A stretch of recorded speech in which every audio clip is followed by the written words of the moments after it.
So hello students. हम लोगों ने अपने पिछले वीडियो लेक्चर में क्या देखा था, Euclid division algorithm. Euclid division algorithm, ठीक है। इसके पहले क्या देखा था, यूक्लिड डिवीज़न लेमा। तो हम लोगों ने चैप्टर 1 स्टार्ट किया था जिसमें ये दो टॉपिक देखे थे, जो कि यूक्लिड डिवीज़न लेमा और यूक्लिड डिवीज़न एल्गोरिदम, ये दोनों ही चीज़ें फ़िलहाल सीबीएसई के सिलेबस से हट चुकी हैं, ठीक है। लेकिन इसको किस लिए देखा गया था, क्योंकि इसका एप्लीकेशन आगे जो हम कॉन्सेप्ट पढ़ रहे हैं उसमें और आगे आने वाले चैप्टर्स में हमको मिलेगा। जब हम लोग पॉलिनोमियल में डिवीज़न एल्गोरिदम पढ़ेंगे तो वहाँ पर इसकी ज़रूरत पड़ेगी, ठीक है। सो अभी हमको क्या देखना है, नेक्स्ट जो टॉपिक है हमारा वो है फंडामेंटल थ्योरम ऑफ अर्थमेटिक, जो कि चैप्टर वन का सेकेंड पार्ट है। दो पार्ट में था ये चैप्टर, जिसमें हम लोगों को पहले पार्ट में यूक्लिड डिवीज़न लेमा पर जो बेस्ड एल्गोरिदम है यानी ये देखना था। उसके बाद जो सेकंड पोर्शन था वो क्या था, फंडामेंटल थ्योरम ऑफ अरिथमेटिक। तो अब उसको स्टार्ट करते हैं, देखते हैं कि उसमें क्या चीज़ें हैं, ठीक है।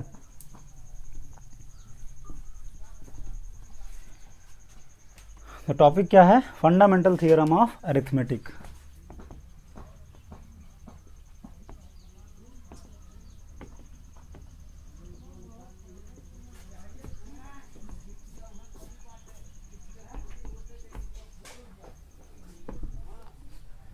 ठीक है, तो फंडामेंटल थ्योरम ऑफ अरिथमेटिक क्या है।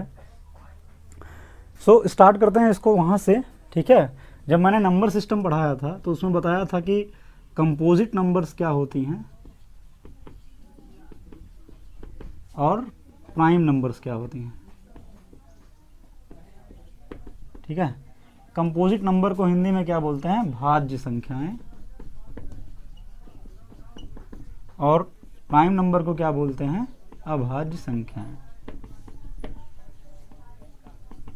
ठीक है। सो क्या हम हर एक कंपोजिट नंबर, भाज्य संख्याएं का मतलब क्या होता है, भाज्य संख्याओं का मतलब होता है ऐसी नंबर्स, ठीक है ना। कंपोजिट नंबर का मतलब क्या होता है, ऐसी नंबर्स जो 1 से डिविजिबल हो, ठीक है, खुद से डिविजिबल हो, और कोई एक और डिवाइज़र उसका कम से कम एक डिवाइज़र और होना चाहिए। इसका मतलब जो कंपोजिट नंबर हैं ये मल्टीप्लिकेशन ऑफ प्राइम नंबर्स करके लिखी जा सकती हैं, मल्टीप्लिकेशन ऑफ प्राइम नंबर्स, ठीक है। मतलब कि हम जितनी भी जो कंपोजिट नंबर्स हैं उनको मल्टीप्लिकेशन ऑफ प्राइम नंबर्स के फॉर्म में लिख सकते हैं। जैसे कि मैं एग्जांपल लूँ 6 का, ठीक है ना। तो 6 को हम कैसे लिख सकते हैं, प्राइम नंबर्स के मल्टीप्लिकेशन के फॉर्म में, 2 × 3। 2 is a prime number, 3 is a prime number. 2 एक प्राइम नंबर है, 3 एक प्राइम नंबर है, दोनों को हमने मल्टीप्लाई कर दिया, क्या मिल गया हमको, 6 मिल गया, ठीक है। ऐसे ही हम 4 को देखें, 4 को हम कैसे लिख सकते हैं, 2 × 2, ठीक है। 2 प्राइम नंबर है, इसका 2 बार मल्टीप्लाई कर दिया, हमको 4 मिल गया, ठीक है। ऐसे कोई भी नंबर लें हम जो कि कंपोजिट हो, जो कि क्या हो, कंपोजिट हो। मान लेते हैं कोई और नंबर लेते हैं 15, तो क्या 15 को लिख सकते हैं, बिल्कुल लिख सकते हैं, 3 × 5। तो ये भी प्राइम नंबर, ये भी प्राइम नंबर, दोनों को मल्टीप्लाई किया तो क्या मिल गया हमको, एक कंपोजिट नंबर। तो ऐसे ही कुछ सेट हम जो है कंपोजिट नंबर के देख सकते हैं। उसमें हो क्या रहा है कि अगर हम प्राइम नंबर को मल्टीप्लाई कर रहे हैं तो हमको एक कंपोजिट नंबर मिल रही है, ठीक है। इस वाले में भी वैसा ही हो रहा है, प्राइम नंबर को हमने मल्टीप्लाई किया, क्या मिला, कंपोजिट नंबर। तो यहाँ से इतना तो दिमाग में आ सकता है कि अगर हम कुछ प्राइम नंबर्स को मल्टीप्लाई करेंगे तो हमको कुछ कंपोजिट नंबर मिल जाएंगी। अब माइंड में एक क्वेश्चन आएगा, क्या ऐसे ही सारी कंपोजिट नंबर को हम बना सकते हैं, ठीक है। तो कुछ ट्राई करके देखते हैं, ठीक, कुछ ट्राई करके देखते हैं। जैसे कि मान लो कि एक सेट ले लिया कि हम कुछ प्राइम नंबर्स लेते हैं, हमने ले लिया 2, 3, 5, ठीक है ना। बस 3 प्राइम नंबर मान लो, इतने से ही देखते हैं ना, बहुत ज़्यादा लंबा डिस्कशन हो जाएगा, क्या मतलब है, इतने से ही समझ लेते हैं। मान लो हमने 2 × 3 को मल्टीप्लाई किया, क्या मिला हमको, 6 मिल गया, कंपोजिट नंबर है, अभी अभी देखा था हमने। मान लो मैंने 2 को 2 बार ले लिया, फिर 3 लिया, कितना हो गया, 4 × 3 = 12, ये भी कंपोजिट नंबर, एक कंपोजिट नंबर और मिल गई, ठीक है। मान लो हमने 3 को 2 टाइम्स लिया, ठीक है, 3 को 2 टाइम्स लिया तो क्या मिल गया हमको, 18 मिल गया, ठीक है, ये कंपोजिट नंबर। तो कुल मिलाकर के हम अगर 2, 3 और 5, अगर इन्हीं 3 प्राइम नंबर को लें और डिफरेंट अरेंजमेंट से, एक बार 2 को हम 1 टाइम लें, 3 को 1 टाइम लें, 5 को 1 टाइम लें, 5 को 2 टाइम लें, 3 को 1 टाइम लें, ठीक है ना, 2 को 1 टाइम लें।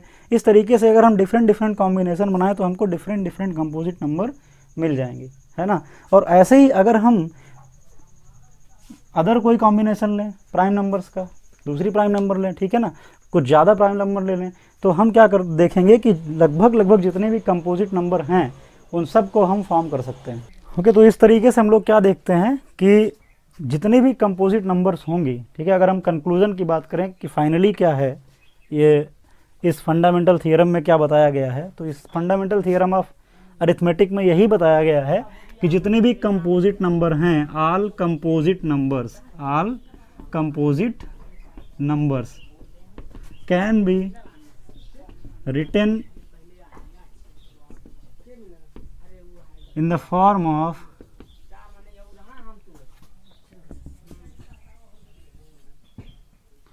multiplication of prime numbers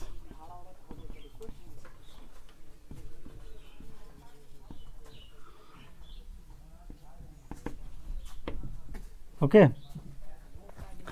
तो इसका मतलब क्या हुआ कि जितने भी कंपोजिट नंबर्स हैं वो डिफरेंट तरीके से प्राइम नंबर्स के मल्टीप्लिकेशन के फॉर्म में रिप्रेजेंट की जा सकती हैं, ठीक है।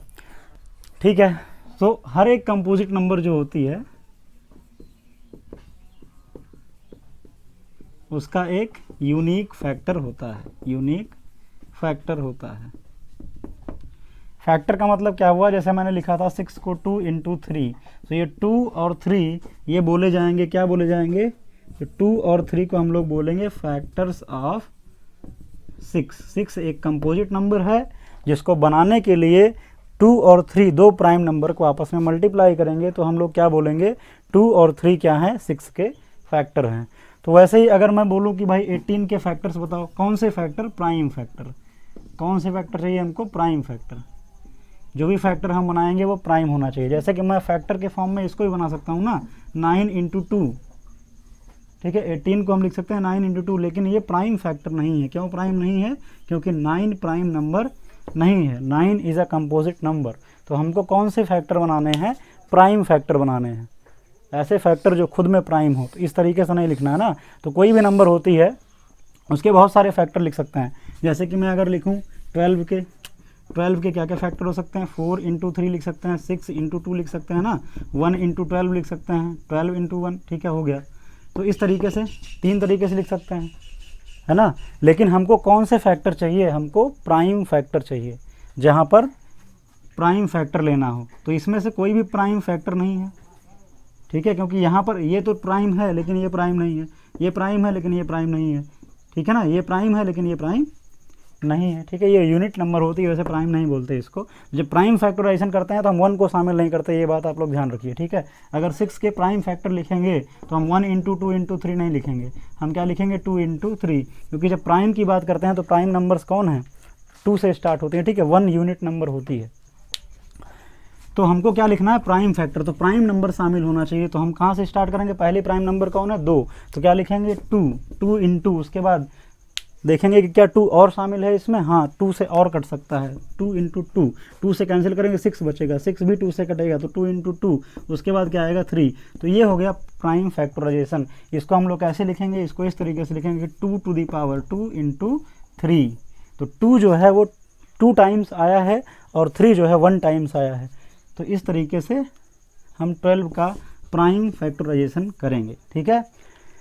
सो ये तो छोटी नंबर थी, ठीक है ना। 12 को हम जानते हैं बहुत छोटी सी नंबर है, 2 डिजिट की नंबर है। लेकिन अगर मल्टीपल डिजिट की नंबर हो, 3 डिजिट की, 4 डिजिट की, 5 डिजिट की, ऐसे बहुत ज़्यादा बड़ी नंबर हो, तब हम प्राइम फैक्टराइजेशन कैसे करेंगे उसका हम मेथड देखते हैं, ठीक है ना। सो अब हम लोग क्या देखने जा रहे हैं कि फैक्टराइजेशन कैसे करते हैं, फैक्टर्स को कैसे हम निकालते हैं किसी नंबर के लिए। मान लेते हैं कोई कंपोजिट नंबर दे रखी है हमको इस तरीके से 1 2 3 4 ऐसे दे रखी है, ठीक है। इसको हमें क्या करना है, फैक्टर इसके यहाँ पर लिखने हैं। कौन से फैक्टर लिखने हैं हमको, प्राइम, ध्यान रखना हमें प्राइम फैक्टर लिखने हैं, ठीक है। सो हम क्या करते हैं, हम इसको स्टार्ट करते हैं काटना, ऐसे लिखते हैं 1 2 3 4 इस तरीके से, और प्राइम फैक्टर निकालने की कोशिश करते हैं। तो सबसे पहले किससे चेक करेंगे हम, 2 फैक्टर है कि नहीं है, तो उसको यहाँ पर रखेंगे, ठीक है। उसके बाद इसको डिवाइड करेंगे, डिवाइड करें देखते हैं क्या होता है, 2 6 12, 2 1 जा 2, कितना बचा 1, 14, 2 7 जा 14, तो 2 से कैंसिल आउट हो गया है ना, कैंसिल हो गया, इसका मतलब 2 एक फैक्टर 2 था जो कि हमने निकाल लिया। ठीक, उसके बाद देख रहे हैं लास्ट में क्या 7 है, 7 है तो ये इवन नंबर नहीं है, ऑड नंबर है, ऑड नंबर है तो 2 से कैंसिल नहीं होगी, तो हम आगे बढ़ेंगे। उसके बाद की प्राइम नंबर क्या होती है 3, तो हम लोग 3 से चेक करेंगे। ठीक है, 3 से चेक करेंगे क्या होगा, 3 2 जा 6, कैंसिल हो गया। ठीक है, लेकिन इसके आगे कैंसिल नहीं होगा। 3 से कोई भी नंबर तब कटती है जब उसके डिजिट का सम जो है 3 से कट जाता है। 6 + 1 7 + 7 14 नहीं कटेगा, तो हम 3 से नहीं कट करेंगे। ठीक है, उसके बाद क्या चेक करेंगे, 3 के बाद कौन सी प्राइम नंबर आती है 5। ठीक है, 3 के बाद कौन सी प्राइम नंबर आती है, अभाज्य संख्या 5, तो 5 से देखें, 5 से कोई भी नंबर तब कटती है जब लास्ट में क्या आता है 5 हो या फिर 0 हो, तो ये नहीं कैंसिल होगी। ठीक है, कोई और नंबर लेकर के देखते हैं। तो इस तरीके से क्या होता है, मान लो 7 लेके देखते हैं, 7 से कटेगा नहीं कटेगा इसको चेक करना हो तब कैसे देखेंगे, 7 से यहाँ कैंसिल करो, कितना होगा,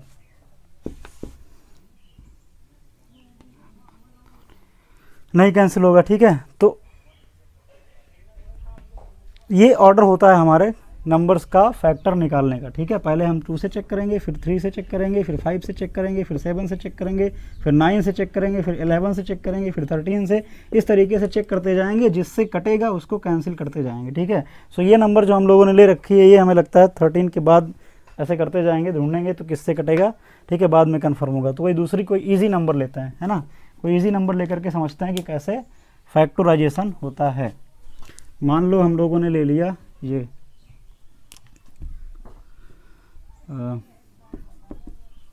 ले लिया। ठीक है, 7 2 9, अब इसको करें।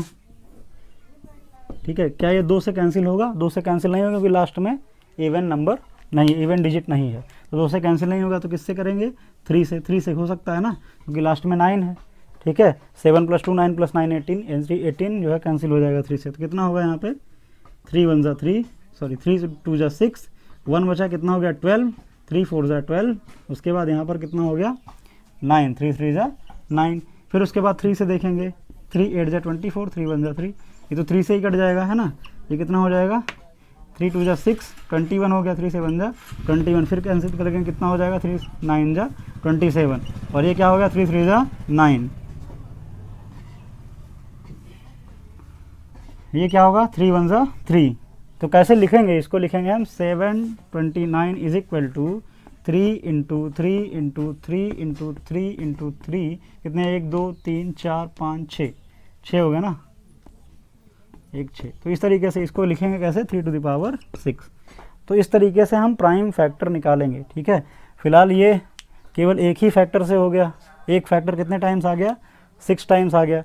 तो इस तरीके से हम फैक्टर करेंगे, इस नंबर को यहाँ पर लिखेंगे और 2 से स्टार्ट करेंगे, 2 से चेक करेंगे, जितनी बार कटेगा उससे काटेंगे, फिर 3 से चेक करेंगे, जितनी बार कटेगा उससे काटेंगे, फिर 5 से, फिर 7 से, फिर 9 से, और इस तरीके से। ठीक है, एक दूसरा एग्जांपल लेके देखें। ठीक है, 8 2 3 2। ठीक है, इसको चेक करते हैं, लास्ट में इवन नंबर है। ठीक है, कैंसिल हो सकता है, 2 से स्टार्ट करेंगे, 2 4 जा 8, 2 1 जा 2, 2 1 जा 2, 2 6 जा 12, सो 2 2 जा 4। ठीक है, 2 डिजिट में ले जाएंगे 0, 2 5 जा 10, 2 8 जा 16, 2 से कैंसिल होगा, 2 1 जा 2, 2 2 जा 4, 2 9 जा 18, 3 से कैंसिल करेंगे, 3 3 जा 9, 3 4 जा 12, 3 3 जा 9। अब 7 से कैंसिल, 5 से चेक करेंगे, 5 से नहीं होगा क्योंकि 0 और 5 लास्ट में नहीं है।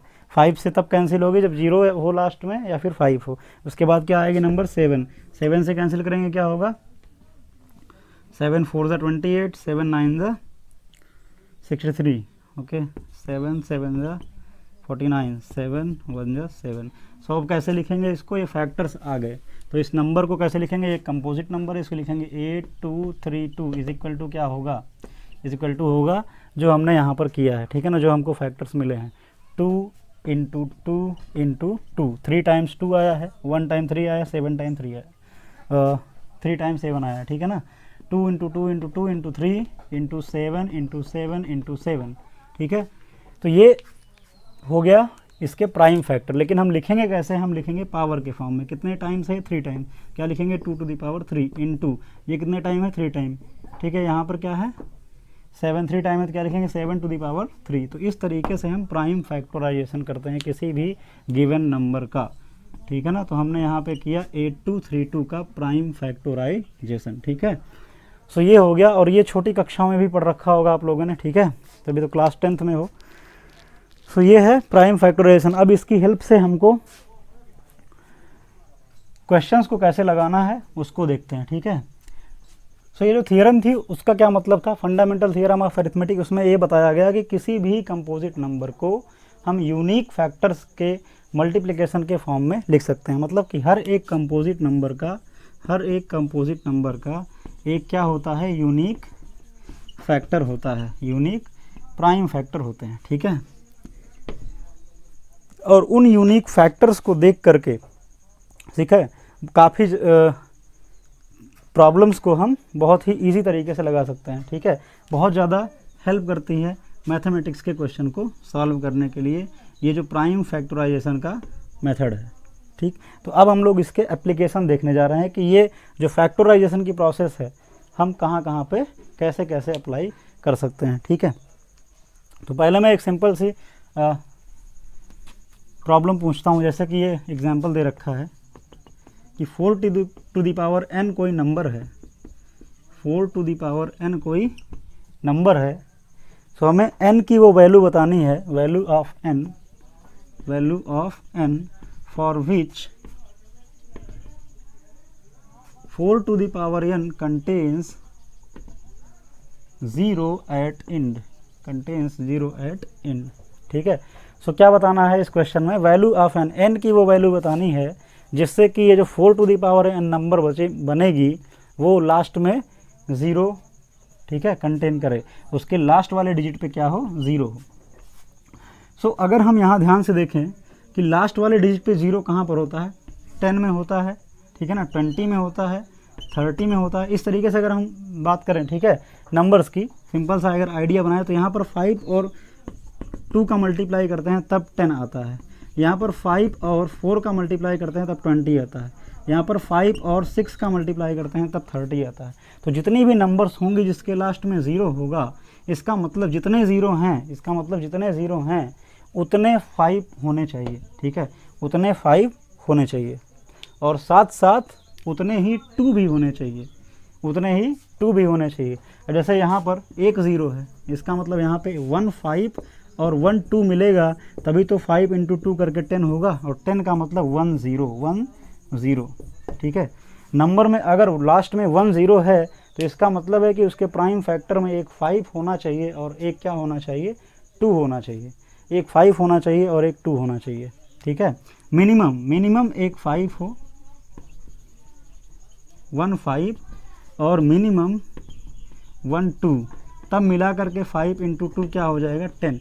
अगर सपोज करो कि 2 5 हैं, ठीक है ना, 5 × 5 लेकिन 1 ही 2 है, तब क्या होगा, 5 × 2 10। कुल मिलाकर के हमको पेयर देखना है कितने का, 5 × 2 का, लास्ट में 0 देखने के लिए, ठीक है। तो ये ज़रूरी नहीं है कि इसी नंबर में, कोई भी नंबर हो सकती है, ठीक है।